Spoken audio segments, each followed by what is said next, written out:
pour la deuxième partie de la correction de cet exercice, eh bien, on va passer à la correction détaillée, qui va reprendre ce que j'ai expliqué dans la première partie. Donc si on a du mal à faire l'énoncé compact, on prend les questions étape par étape, et donc dans la question 1, on me demande de calculer l'énergie reçue par le lait pour s'échauffer de 18 degrés Celsius à 60 degrés Celsius. Donc si vous avez vu la première partie de la vidéo, je vous rappelle, on a dit que l'énergie reçue par le lait, bien sûr, qui était positive, ok, eh bien, ça se calculait tout simplement grâce à la formule. C'est la masse de lait multipliée par la capacité thermique massique du lait multipliée par l'écart de température. Je vous rappelle ici que delta T pour le lait, on peut l'appeler delta T pour le lait, l'écart de température pour le lait, c'est 60 degrés Celsius, c'est sa température finale, moins 18 degrés Celsius, sa température initiale. Il est donc réchauffé de 42 degrés Celsius. À cette étape-là, on se rend compte qu'on n'a pas la masse de lait. Alors il faut juste utiliser une formule de troisième. Vous vous rappelez, la masse, donc là j'ouvre une petite table de calcul, la masse de lait, c'est la masse volumique du lait fois le volume de lait. Pourquoi j'utilise cette formule? Parce que l'énoncé me dit que j'ai 220 ml de lait, et puis dans les données, j'ai la masse volumique du lait, qui est à peu près celle de l'eau. On vous dit que ça fait environ 1 kg par litre. Et ici, attention, les 220 ml de lait, je dois les convertir en litres. Donc je fais une petite conversion. 220 ml, c'est équivalent à 0,220 litres. Ok. Ce qui fait en fait tout simplement 0,220 kg. Voilà pour le petit résultat intermédiaire que je vais effacer, qui me donne la masse de lait. 220 ml de lait, c'est donc environ 220 grammes ou 0,220 kg. Donc je vais effacer ça, je le remplace, c'était donc 0,220 multiplié par la capacité thermique du lait, on vous dit que c'est 4,18. J'ai oublié de mettre les unités, on va remettre les unités pour pouvoir voir que tout est juste à la fin. Ça c'est en kilogramme. La capacité thermique du lait, c'est 4,18 kJ, kilogramme moins 1, degrés Celsius moins 1. Et puis enfin, l'écart de température du lait, on a dit que c'était 42 degrés Celsius. Si je tape ce calcul à la calculatrice, je trouve 38,6. Pour ce qui est de l'unité, les kilogrammes ici se simplifient avec les kilogrammes moins 1. Les degrés Celsius moins 1 se simplifient avec les degrés Celsius ici. Et donc il me reste bien des kilojoules, c'est bien l'unité d'une énergie. Donc 38,6 kilojoules. Voilà la quantité d'énergie qu'il faut fournir au lait pour le réchauffer de 18 degrés Celsius à 60 degrés Celsius. C'est la réponse à la question 1. Ensuite, dans la question 2, qui est en fait décomposée en 3 parties, pour la question 2A, eh bien, on vous demande de déterminer, d'exprimer plutôt, en fonction de M, la masse de vapeur d'eau. Alors ici, le M dans l'énoncé, moi je le noterai MV pour masse de vapeur d'eau. C'est ce que l'on cherche dans ce problème ici.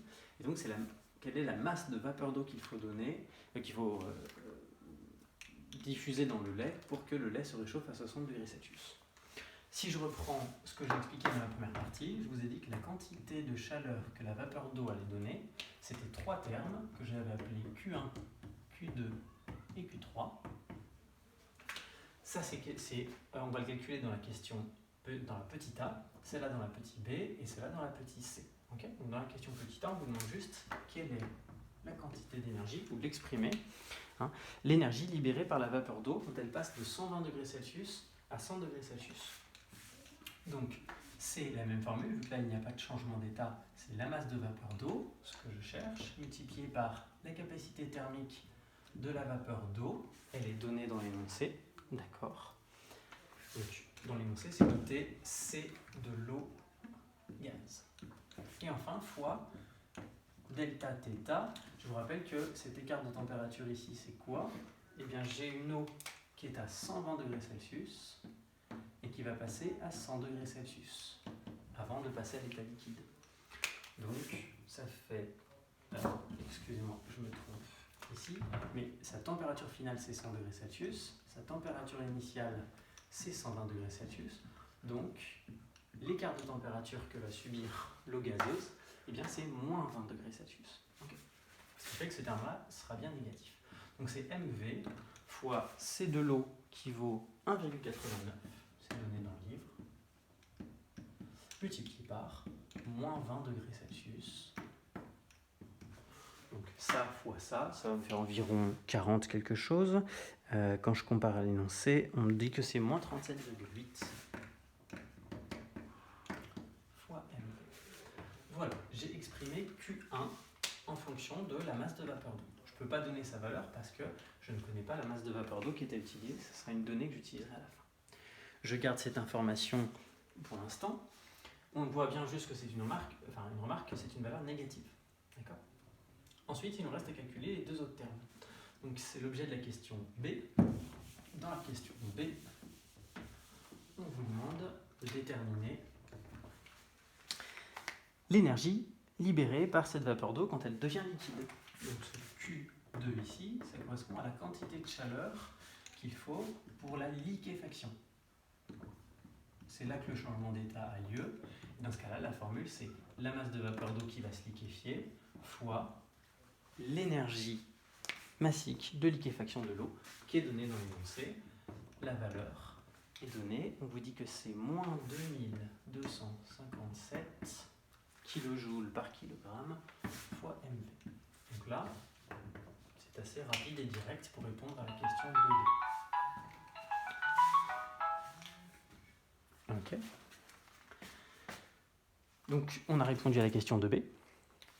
Très bien. Maintenant, il ne nous reste plus qu'à déterminer le dernier terme, c'est-à-dire l'énergie libérée par l'eau liquide formée en se refroidissant, c'est-à-dire cette fois-ci, donc si je reprends mes termes, là j'avais de l'eau à l'état vapeur qui était à 120 degrés, elle est passée à 100 degrés.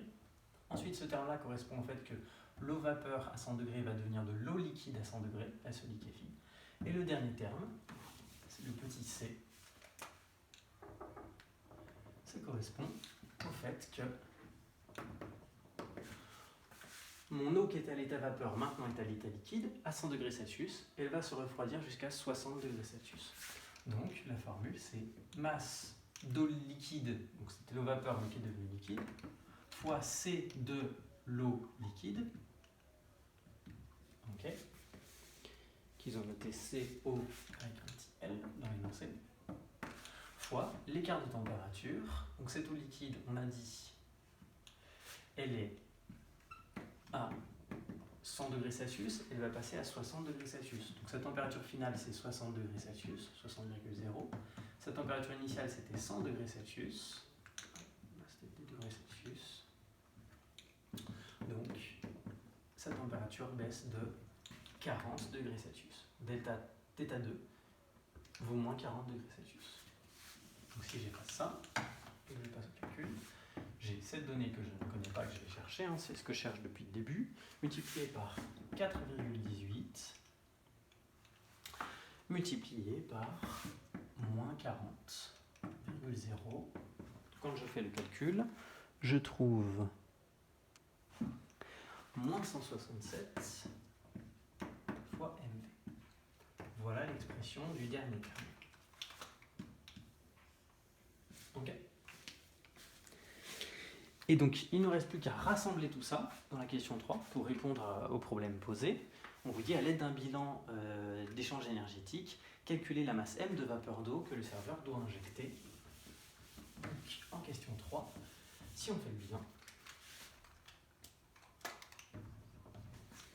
eh bien, ce qu'on a dit, c'était que la quantité de chaleur que reçoit le lait vient de la vapeur d'eau. Et que donc, si je suppose que toute la vapeur d'eau donne sa chaleur au lait, bah, le bilan global fait que ça vaut 0. Q du lait, on l'avait calculé au tout début. Je redonne sa valeur, c'était 36,8 kJ. Non, 38,6 kJ. Voilà. Et ça, bah, si je passe ce terme-là de ce côté, ça vaut moins Q de la vapeur d'eau. Et je rappelle, dans Q de la vapeur d'eau, il y avait 3 termes. Donc c'est moins les 3 termes que j'ai calculés. Il y avait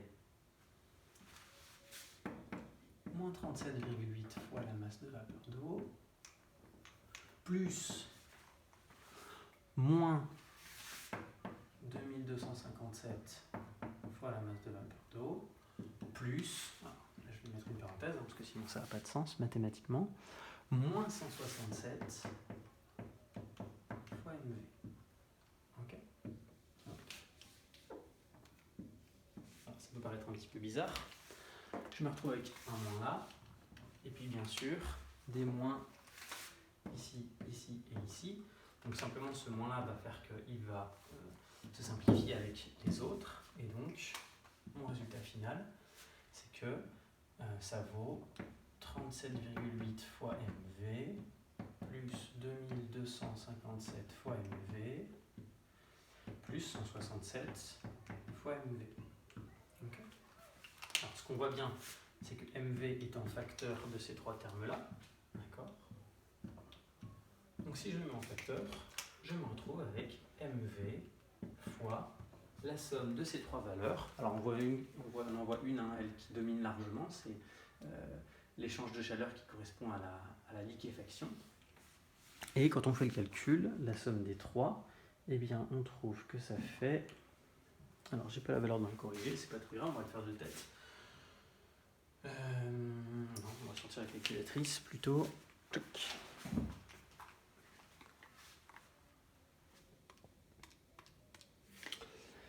Donc 2257 plus 167 plus 37,8, hop, voilà. Ça fait 2461. 2462 même, parce que j'avais 2461,8. Et donc, mv, la masse de vapeur d'eau, c'est égal à quoi? Eh bien, c'est égal à cette valeur-là divisé par ça. Alors, si je réfléchis 2 secondes, cette valeur-là, elle était en kilojoules par kilogramme. Okay. Donc, 38,6 kilojoules divisé par 2462 kilojoules kilogramme moins 1. Si l'on tape le calcul, ça nous donne 38,6 divisé par 2462, ça fait 0,01568 en kilogrammes.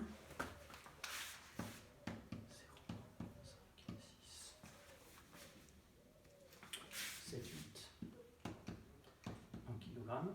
Bien sûr, je vais mettre ça en grammes. Donc, pour le mettre en grammes, il faut que je décale ma virgule de 1, 2, 3 crans. Okay. En termes de chiffres significatifs, j'en avais 3 dans cette donnée-là ici. Donc, je vais en garder 3. Donc, je vais garder le 1, le 5, le 6. Le 7, puisque je vais tronquer, je vais arrondir un cran au-dessus. Et donc, je me retrouve avec du 15,7 grammes.